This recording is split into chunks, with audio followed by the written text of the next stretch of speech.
नमस्कार, आप देख रहे हैं ग्रेटर जम्मू और मैं हूं आपके साथ नीतू सिंह। आज विधानसभा सत्र में राजीव जसरोटिया के द्वारा कुछ मुख्य इंडस्ट्रियल एस्टेट को लेकर उसे बढ़ावा देने के लिए कुछ पॉइंट्स रखे गए, जिसमें खासकर बातचीत की गई कि 80-20 का जो यहाँ पर प्रावधान है इंडस्ट्रीज में, उसे जो है उसके ऊपर ध्यान केंद्रित करना बहुत जरूरी है। और साथ ही साथ जो कंपनीज, बाहर की कंपनीज यहाँ पर आती हैं, वो इंसेंटिव्स तक जो है वो यहाँ पर रुके। आखिरकार और क्या कुछ इस पर जो है इन्होंने इस पर बात रखी है, जानने का प्रयास करते हैं।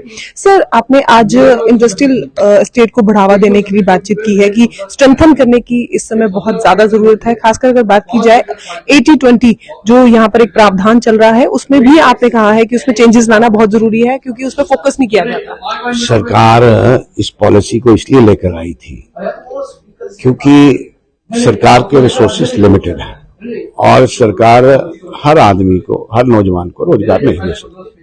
सरकार ने एक तरीका, एक रास्ता ढूंढा कि इस जम्मू कश्मीर में इन्वेस्टमेंट आए और सरकार बहुत हद तक कामयाब हुई। 28,400 करोड़ रुपए की इन्वेस्टमेंट आई। मेरा आज मूल प्रश्न ऑनरेबल मिनिस्टर साहब से यही था कि मैंने कहा कि जो ग्राउंड पे जो विस्पर है वो यही कि 80-20 की रेशियो है कि 80% लोकल नौजवानों को रोजगार मिलेगा और 20% की छूट है कि बाहर से लोग आ सकते हैं। पर मैंने यही कहा, मेरा प्रश्न यही था कि इट इज वाइस वर्सा। 20-80 भी नहीं है, 80-20 की बात नहीं, रिवर्स भी नहीं है, वाइस वर्सा भी नहीं है। तो मैंने यही कहा ऑनरेबल मिनिस्टर साहब से कि आप क्या मैकेनिज्म, क्या रास्ता ढूंढ रहे हैं कि जिस कारण जो मकसद, बड़ा मकसद जो इंडस्ट्री लाने का था कि नौजवानों को रोजगार मिले, मतलब लोगों को ग्राउंड पे तो रोजगार मिल नहीं रहा है।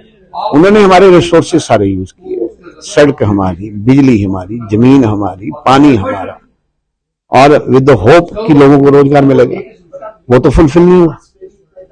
और जो इंडस्ट्रियल पॉलिसी को लेकर मेरा यही प्रश्न था कि उसमें कहीं भी नहीं है लिखा हुआ कि 80-20।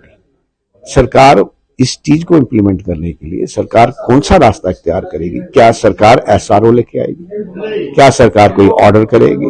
या कोई सरकार MOU साइन करेगी इन इंडस्ट्रियलिस्ट के साथ, ताकि हमारी जो लोकल पॉपुलेशन है वो ऑब्जॉर्व हो सके? यही मूल प्रश्न था। आपने वुमेन एंटरप्रेन्योर्स की इंसेंटिव्स को बढ़ाने की भी बात की है। देखो, आज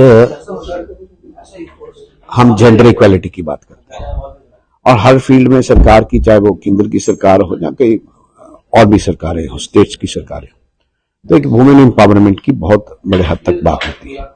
मैंने कहा कि इस इंडस्ट्रियल पॉलिसी को लेकर जो एक बहुत ह्यूज इन्वेस्टमेंट इस जम्मू कश्मीर में आई है,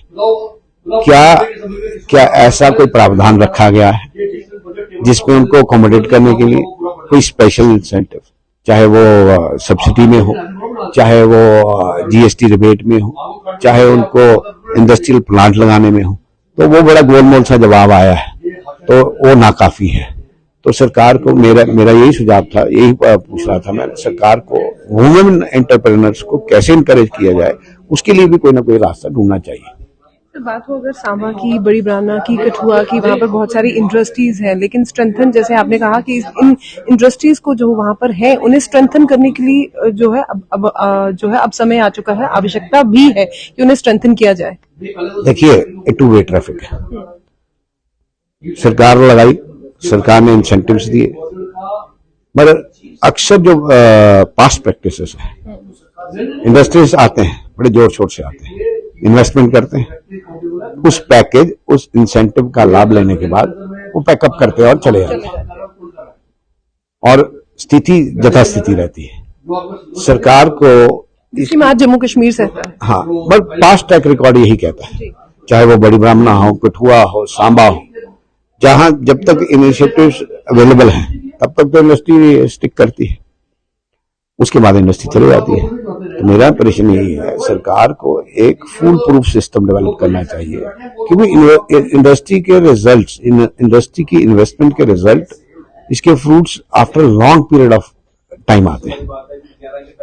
और जो इन्होंने प्रपोजल्स रखे हैं वो 10 साल, 15 साल, जैसे मैं फॉर एग्जांपल इन्होंने रखा है GST हॉलीडे 300% इंक्रीज ऑफ 300%। जैसे आप 5 करोड़ की इंडस्ट्री लगाते हो, सरकार 15 करोड़ रुपया कमिटमेंट देती है कि with in a period of 10 years सरकार उनको जीएसटी में बेनिफिट देगी ताकि वो नेशनल लेवल पे कम्पीट कर सके। ऐसे बहुत सारे, मतलब सरकार को एक प्रपोजल भी, concrete proposal, government should come out with concrete proposal कि ये स्टिक कैसे करें। कोविड-19 की बात करें तो उसके बाद जो इंडस्ट्रियल स्टेट है उसमें काफी ज्यादा गिरावट देखने को नजर आई है, और ऐसे में जो वहां पर इंडस्ट्रियलिस्ट बैठे हुए हैं वो भी ये अब डिमांड करते हैं कि अब जो चेंजेस हैं वो होनी चाहिए, मौजूदा सरकार उसके ऊपर केंद्र जो है उस पर ध्यान दे, केंद्र सरकार भी उसके ऊपर ध्यान दे ताकि आने वाले समय में जो यहाँ का यूथ है वो मार न झेल पाए। बट नेचुरल बात ये है कि कोविड के पास बाद मार तो पड़ी है, और मैं बार बार यही कह रहा हूं कि सरकार और इंडस्ट्री इसको बड़ा सीरियस थॉट देके, क्योंकि यही एक रास्ता बचता है। Private investment is one option for the government to give huge employment, तो उसके लिए इनको बैठ के चिंतन मंथन करना पड़ेगा कि इसको सक्सेसफुल वेंचर बनाने के लिए सरकार की तरफ से क्या इनिशिएटिव है और उनकी क्या अप्रोच है। तो एक कहीं ना कहीं कोऑर्डिनेशन से ही का बात बनेगी। शुक्रिया सर। तो ये थे हमारे साथ बीजेपी के एमएलए राजीव जस्ट्रोटिया जी, जिनसे हमने इंडस्ट्रियल एस्टेट को लेकर बातचीत की, और इनका जिस तरह से बजट सत्र में इन्होंने आज सवाल किए हैं, इनका ये मानना है कि अब जो है इंडस्ट्रियल एस्टेट को स्ट्रेंथन करने के लिए सरकार को नए प्रावधान लाने होंगे ताकि यहाँ की यूथ जो है वो एम्प्लॉयमेंट में ज्यादा से ज्यादा शामिल हो सके। क्या कुछ आपकी राय है कमेंट सेक्शन में बताइएगा जरूर। तब तक के लिए मुझे दीजिए इजाजत। कैमरामैन अजय साडू के साथ मैं नीतू सिंह, ग्रेटर जम्मू के लिए धन्यवाद।